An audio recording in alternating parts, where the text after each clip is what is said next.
While the Human Rights Commission didn't find the CIC of the EFF guilty of hate speech, the Commission saw it fit to add a rider. It said that it was concerned about his utterances, raising important issues of how the law and ethics intersect and what constitutes the crossing of acceptable standards of political engagement when it comes to the violation of our laws and, of course, the upholding of them, such as free speech, hate speech, and, of course, the important task of building social cohesion. With 38 days to go to the election, this becomes a critical issue as parties ramp up their campaigns, and, of course, they're going to be ramping up the rhetoric as well before the 8th of May. Joining us to look at these issues is the Wits Vice-Chancellor, Professor Adam Habib. Professor Habib, thank you so very much for joining us here on the Fix. Now, we did reach out to the Human Rights Commission. They unfortunately couldn't join us, but I managed to interview the CEO, Mr. Tsidiso, or Advocate Tsidiso Tipanyani, earlier in the week. Let's just quickly take a listen to the question that I asked him, which was essentially this: if Mr. Malema isn't guilty of hate speech, why add the rider? You know, our constitution is based on very important values of dignity and respect for human rights. And also, you know, we are committed to nation building, social cohesion, and a culture of human rights in our country. And we expect, you know, people like Mr. Malema, who have taken an oath that they will uphold this constitution, to conduct themselves in a manner which actually works towards enhancing those values.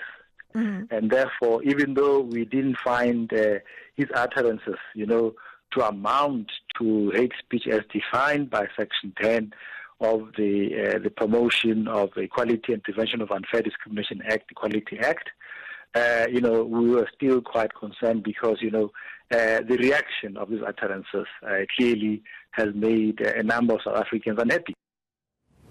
He's made a number of South Africans unhappy, is what the CEO of the Human Rights Commission, Advocate Tsidiso Tipanyani, said there. Adam, of course, on the law, the Commission was very clear. But the law and ethics are not the same thing. We're in a political season. We've seen a lot of race baiting. We've seen acts of xenophobia. In fact, Mr. Malema just recently condemned acts of xenophobia.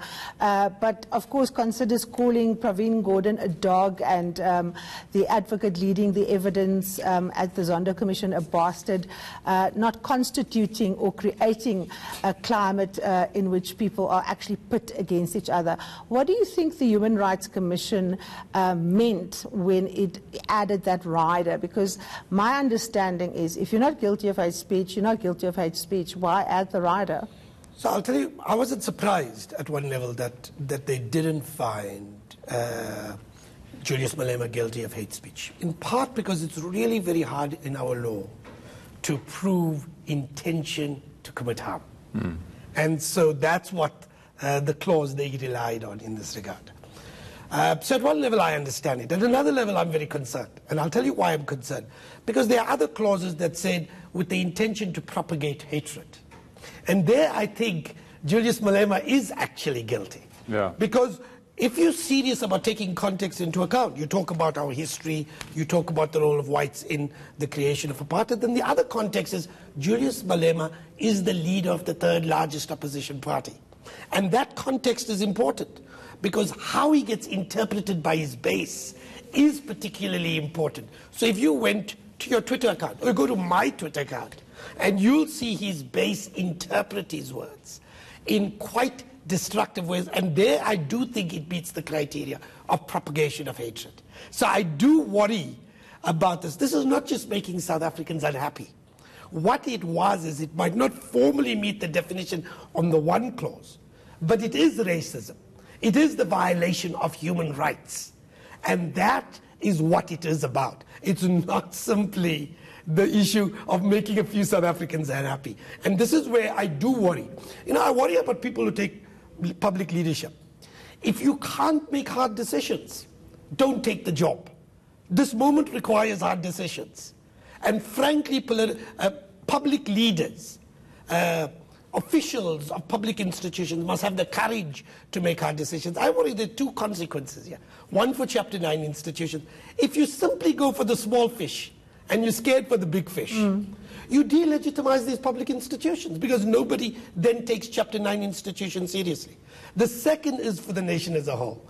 And I do say this, I don't think you're going to resolve racism or the violation of human rights simply by legal means. I think it's a political project. And there I have to ask questions, does the ANC have the political appetite to deal with this politically? Does the DA have the political appetite to deal with these kinds of problems, which clearly I do think that the EFF needs to be held accountable.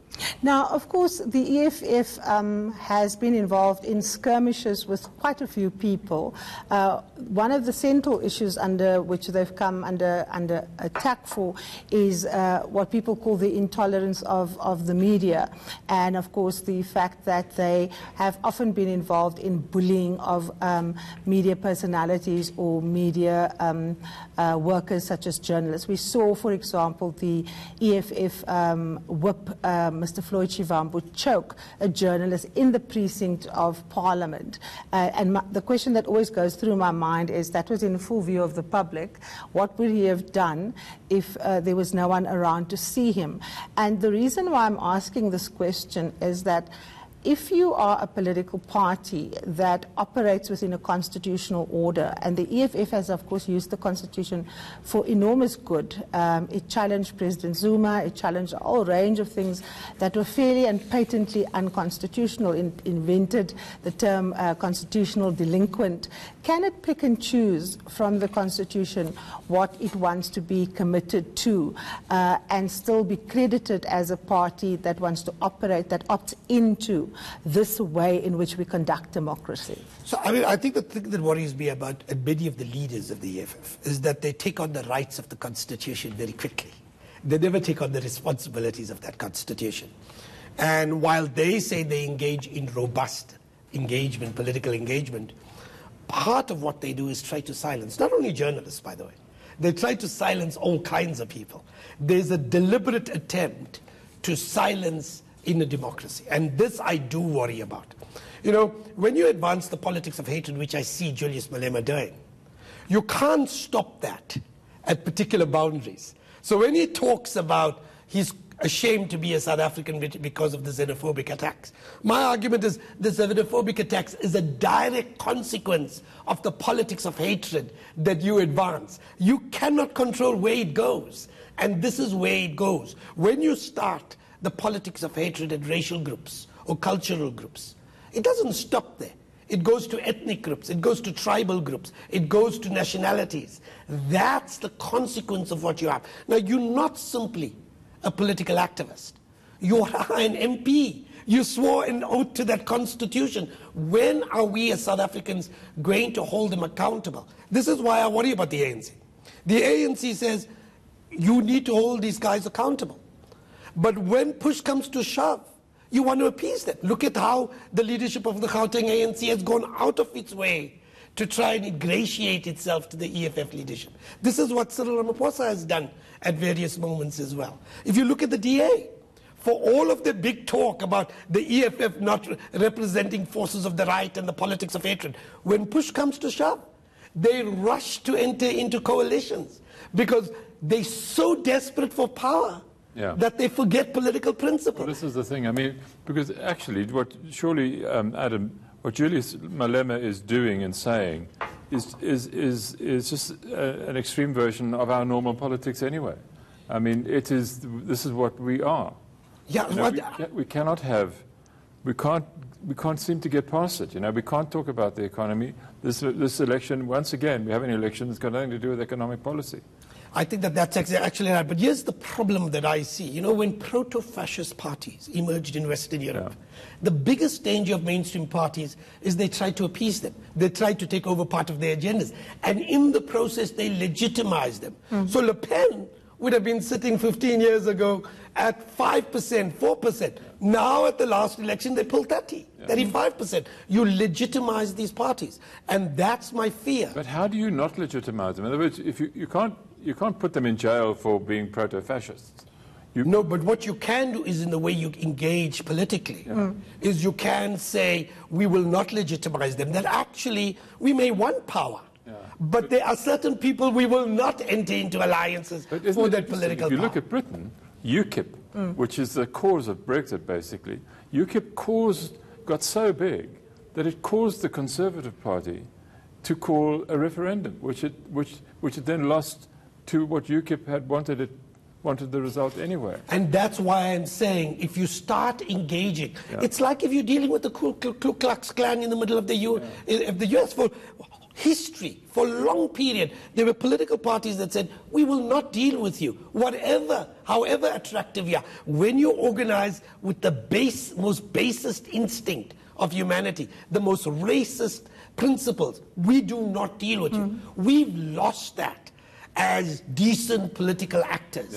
And that's what we've got to get back. Adam, I want to come back to a very important point that I think you made earlier. You talked about the quality and the caliber of people who take public institutions and take public positions. So we have a series of Chapter 9 institutions that's supposed to be this break on power, that's supposed to be this break on our basest selves.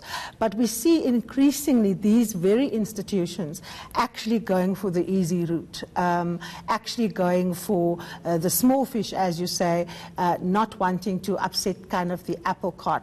How dangerous is that? And more importantly, what kind of knock-on effect does that have on these very institutions that the drafters of our Constitution knew needed to be put in place precisely because of the threat to go populist in such a way that you actually use ethnicity in a narrow political fashion?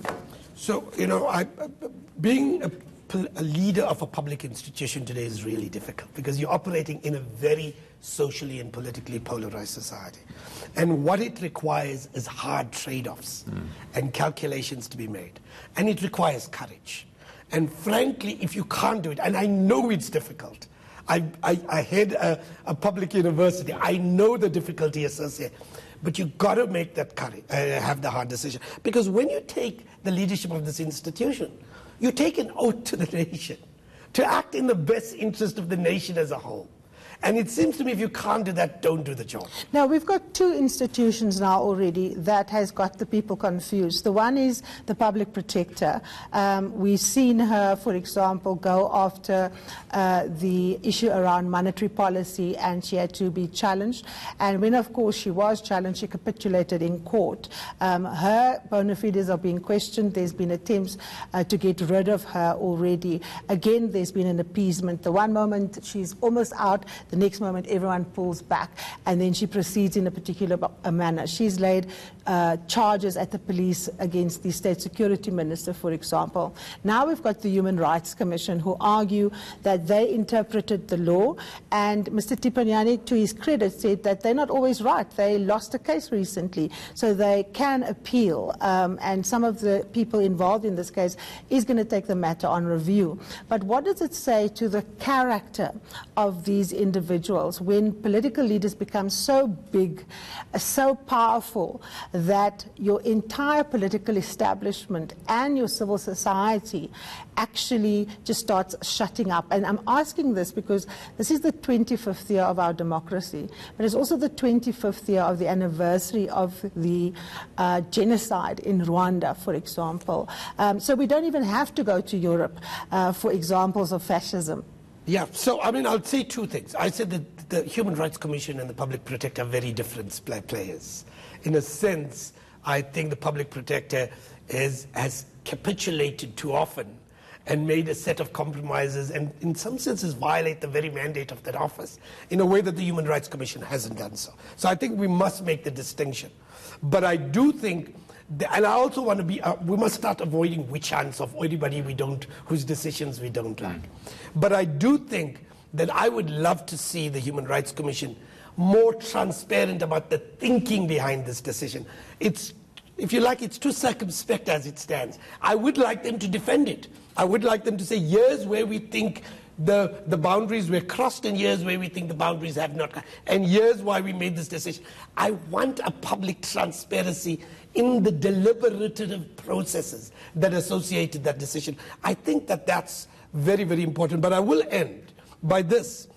If the leaders of our Chapter 9 institutions don't have courage to go after the big political figures, then you're going to undermine the very legitimacy of these institutions and violate the very mandate of courage is everything. You need courage in the NPA. That's not a Chapter 9 institution. Absolutely. You need courage in the police. I mean, yes. And you've got loads of it. So thank you for being Well, thank you so very much for coming in, Professor Adam Habib.